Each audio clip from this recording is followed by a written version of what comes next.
one of the hardest things to do is to be yourself.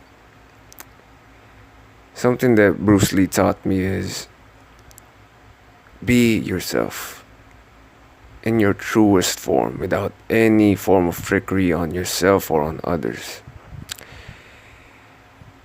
He also did mention that this is one of the hardest things to do, and I might have a slight idea on why that is the case. I think the reason why it's so hard to do that is because we've been living to a standard that's been set to us by other people for so long that we think that it's actually our path, that's actually our standard, that's actually what we want. But well, in fact, we've been just ignoring who we really are.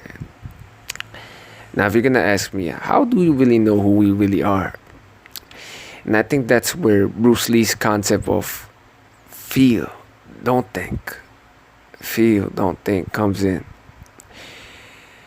I also remember a talk by Robert Greene, the author of 48 Laws of Power, something, Laws of Human Nature, and many more.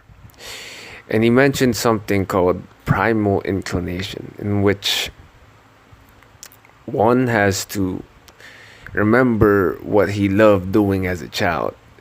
Maybe as a child you love drawing, maybe you love sports, you love poetry, you love this and that. And once you remind yourself of that primal inclination, you start to develop it. You put in the effort, you put time on that, you put value into it. Because deep inside, what we really want is actually what we did when we were kids. And I think looking at myself, what I really loved to do was arts. But I've been conflicted with the way society works and what I really love. The way I see it here in the Philippines, art is really a sector that's been often overlooked because there's just so many more problems that have been plaguing this country.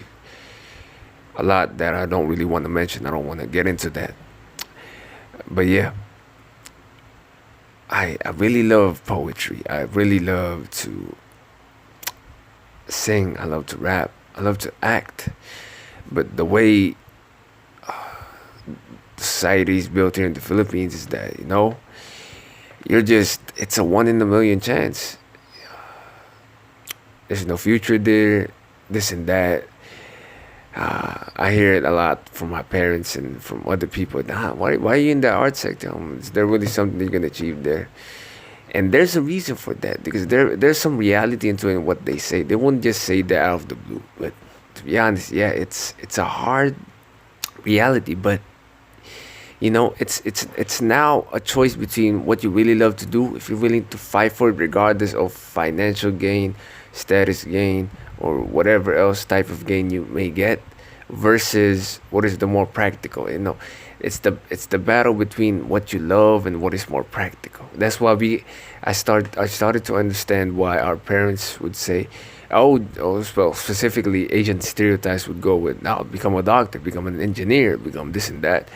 I understand now. I understand, because it's the more practical side of things. They know that the reality of this sector is, they know that we're gonna have a hard time. But I think ultimately what will decide is, what you think you would be willing to put time into, regardless of what it may be. Because, yeah, personally, the reason why I decided not to completely pursue art is because, well, there's this, I want to make sure I get, there's a sure way of getting the financial aid to pay back the goodness of my family, and not to disappoint them, and also to cut my losses and all that, and basically being, the way I see it is being a coward, instead of just chasing what I really love.